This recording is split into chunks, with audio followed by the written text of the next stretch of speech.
ঈদের দিন রেগুলার সিমাই রান্না তো প্রত্যেক বাসায় হয়। আর আপনি যদি এই ঈদে স্পেশাল কিছু বানাতে চান তাহলে অবশ্যই এই রেসিপিটা বানিয়ে নিতে পারেন। এটা দেখতে যেমন লোভনীয়, খেতে কিন্তু তার থেকে অনেক বেশি মজার। মাশাআল্লাহ, আলহামদুলিল্লাহ। ঈদের আগে এই সিমাইয়ের রেসিপিটা একবার ঝালাই করে নেবেন যাতে ঈদে খুব সহজে বানিয়ে নিতে পারেন। আর ভালো লাগলে অবশ্যই ভিডিওটা টাইম লাইনে রেখে দিবেন বা সেভ করে রেখে দিবেন যাতে আপনার ভিডিওটা বানাতে অনেক বেশি ইজি হয়। ঈদ স্পেশাল কুনাফা কাপ রেসিপি বানার জন্য প্রথমে একটা ফ্রাই প্যান নিয়েছি, তারপরে এখানে 2 টেবিল চামচ ঘি দিয়েছি। ঘি দিয়েও করতে পারেন অথবা বাটার দিয়েও করতে পারেন। আমার হাতের কাছে ঘি ছিল এই জন্য আমি ঘি দিয়েছি। ঘিটা ভালোভাবে মেল্ট হয়ে গেলে এখানে দিয়ে দিলাম লাচ্চা সেমাই। এই কুনাফা কাপ বানার জন্য আপনারা চাইলে লাচ্চা সেমাইও অ্যাড করে দিতে পারেন অথবা লম্বা সেমাই অ্যাড করে দিতে পারেন। আমি এখানে লাচ্চা সেমাই হাতের সাহায্যে খুব ভালোভাবে একটু মিহি করে নিয়েছি, তারপর ঘিয়ের মধ্যে 2 থেকে 4 মিনিট ভেজে নিয়েছে লো হিটে। লাচ্চা সেমাই যখন ঘিয়ের মধ্যে মোটামুটি একটা ব্রাউন কালার হিসেবে ভাজা হয়ে যাবে তখন আমি এখানে দিয়ে দিলাম মিষ্টির জন্য কনডেন্স মিল্ক। আপনারা চাইলে এখানে চিনিও অ্যাড করে দিতে পারেন, তবে চিনির পরিবর্তে কনডেন্স মিল্ক দিলে খেতে কিন্তু বেশি ভালো লাগবে।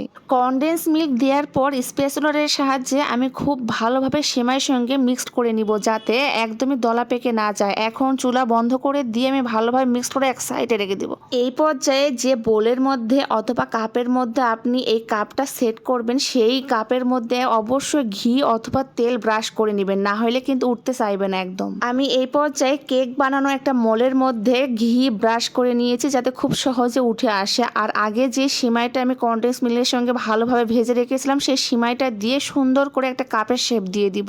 ভিডিওটা খুব ভালোভাবে লক্ষ্য করলে আপনারা বুঝতে পারবেন কিভাবে আমি কাপের শেপটা দিয়েছি। এটা খুব ইজি, হাতের সাহায্যেও দিয়ে দিতে পারেন, তবে অবশ্যই খুব দ্রুত কাজটা করবেন না হলে সিমাইটা জমে যেতে পারে।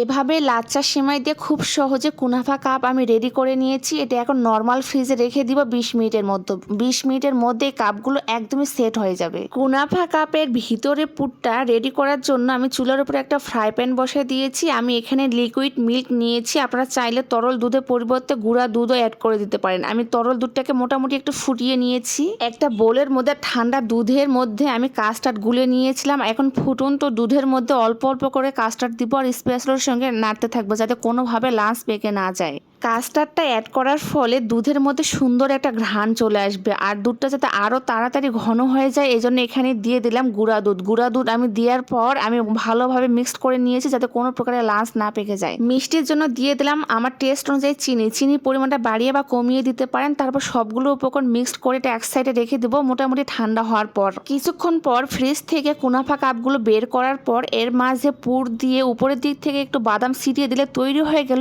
Eid special কুনাফা cup. এটা দেখতে যতটা লোভনীয় খেতে কিন্তু তার থেকে অনেক বেশি মজার। অবশ্যই বানিয়ে দেখবেন এই ঈদে।